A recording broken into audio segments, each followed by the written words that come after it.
స్థానిక ఎన్నికలపై కాంగ్రెస్ ఫోకస్ చేసింది. రేపు ముఖ్యమంత్రి అధ్యక్షతన సీఎల్పీ సమావేశం కానుంది.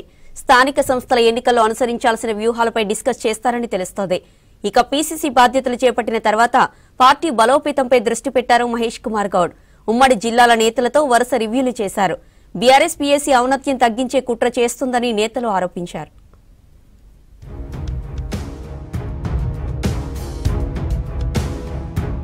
సీఎం రేవంత్ రెడ్డి అధ్యక్షతన రేపు సీఎల్పీ సమావేశం జరగనుంది. హైదరాబాద్లోని ఓ హోటల్ వేదికగా సాయంత్రం 4 గంటలకు జరగనున్న ఈ భేటీకి మంత్రులు, ఎమ్మెల్యేలు, ఎమ్మెల్సీలు హాజరు కానున్నారు. రేవంత్ రెడ్డి స్థానంలో పీసీసీ అధ్యక్షుడిగా మహేష్ కుమార్ నియామకమైన తర్వాత మొదటిసారి జరగనున్న ఈ మీటింగ్లో పార్టీ, ప్రభుత్వానికి మధ్య కోఆర్డినేషన్ పై డిస్కస్ చేయనున్నట్లు తెలుస్తోంది. అలాగే త్వరలో జరగనున్న లోకల్ బాడీ ఎన్నికలపై ఫోకస్ చేయనున్నారు నేతలు. స్థానిక సంస్థల ఎన్నికల్లో అనుసరించాల్సిన వ్యూహాలపై డిస్కస్ చేస్తారని పార్టీ నేతలు చెబుతున్నారు.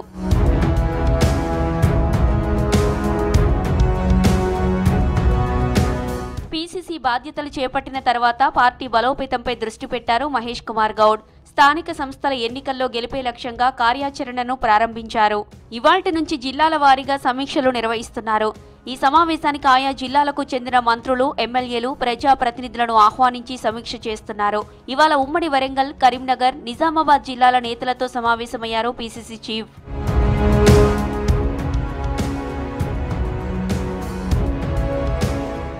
చిన్న గ్యాప్లు ఉంటే సరిదిద్దుకొని ముందుకు సాగాలని సూచించారు PCC chief Mahesh Kumar Goud. AICC రాష్ట్ర వ్యవహారాల incharge Deepa Das Munshi, MLA, MP ఎన్నికల్లో పార్టీకి పోలైన ఓట్ల శాతం, ఎంపీ ఎన్నికల్లో ఓటమికి గల కారణాలు, తక్కువ ఓట్లు వచ్చిన సెగ్మెంట్లో పార్టీ పరిస్థితిపై మహేష్ కుమార్ గౌడ్ ఆరా తీశారు.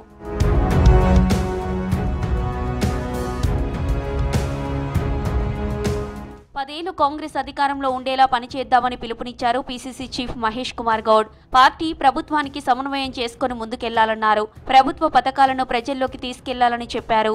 వచ్చే ఎన్నికలపై ఫుల్ ఫోకస్ చేయాలని చెప్పారు. మంత్రులు, సొంత పార్టీ నేతలు క్యాడర్కు టైం ఇవ్వాలని సూచించారు.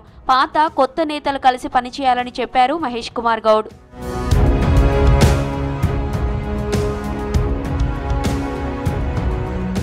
గాంధీ భవన్లో ఉమ్మడి జిల్లాల వారీగా సమీక్ష సమావేశంలో ఎంపీ మల్లురవి పాల్గొన్నారు. క్షేత్రస్థాయిలో పార్టీ బలోపేతం కోసం తీసుకోవాల్సిన అంశాలపై చర్చ జరిగినట్టు తెలిపారు. రానున్న స్థానిక సంస్థల ఎన్నికల్లో కాంగ్రెస్ భారీ విజయం సాధించేందుకు ప్రతి ఒక్కరూ పనిచేయాలన్నారు మల్లురవి. స్థానిక సంస్థల ఎన్నికలే అత్యంత కీలకమైన. సర్పంచులు, ఎంపీటీసీలు, జెడ్పీటీసీలు, వార్డు మెంబర్స్, ఇవన్నీ రాజకీయ పార్టీలకి పునాదులు లాంటి. ఈ పునాదులు గట్టిగా ఉండాలంటే కాంగ్రెస్ పార్టీ గ్రామీణ ప్రాంతంలో బలోపేతం చేయడానికి అందరూ జిల్లా కాంగ్రెస్ పార్టీ అధ్యక్షులు, ప్రతి జిల్లా ఎంపీలు, ఎమ్మెల్యేలు, ఎమ్మెల్సీలు ముందుకెళ్లాలని నిర్ణయం తీసుకోవడం జరిగింది. బీఆర్ఎస్ పీఏసీ ఔన్నత్యం తగ్గించే కుట్ర చేస్తోందని ఆరోపించారు ఎమ్మెల్యే ఎన్ఎం శ్రీనివాస్. 10 ఏళ్లలో జరిగిన ఆర్థిక విధ్వంసం బయటకి రాకుండా చేస్తున్నారని ఫైర్ అయ్యారు. రూల్స్ ప్రకారమే పీఏసీ నియామకం జరిగిందని చెప్పారు ఎన్ఎం.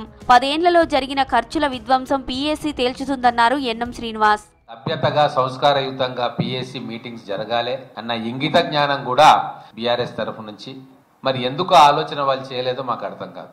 ఖచ్చితంగా 10 సంవత్సరాల్లో జరిగిన అక్రమాలన్నీ కూడా ఈ పీఏసీలో వెలుగుకు తీస్తాం. ఎన్ని రకాలుగా నిధుల దుర్వినియోగమైనాయో ఖచ్చితంగా ఈ public accounts committee తేలుస్తుంది.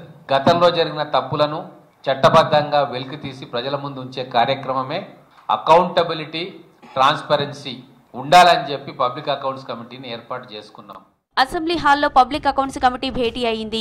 PAC chairman Arikapudi Gandhi అధ్యక్షతన మొదటిసారి కమిటీ సమావేశం జరిగింది. మీటింగ్ కు మండలి చైర్మన్ గుత్తా సుఖేందర్ రెడ్డి, స్పీకర్ గడ్డం ప్రసాద్ కుమార్, శాసనసభ వ్యవహారాల మంత్రి శ్రీధర్ బాబు, ఇతర సభ్యులు అటెండ్ అయ్యారు. అయితే ఎమ్మెల్యే అరికపూడి గాంధీని పీఏసీ చైర్మన్ గా ప్రభుత్వం నియమించడంపై బీఆర్ఎస్ అభ్యంతరం తెలిపింది.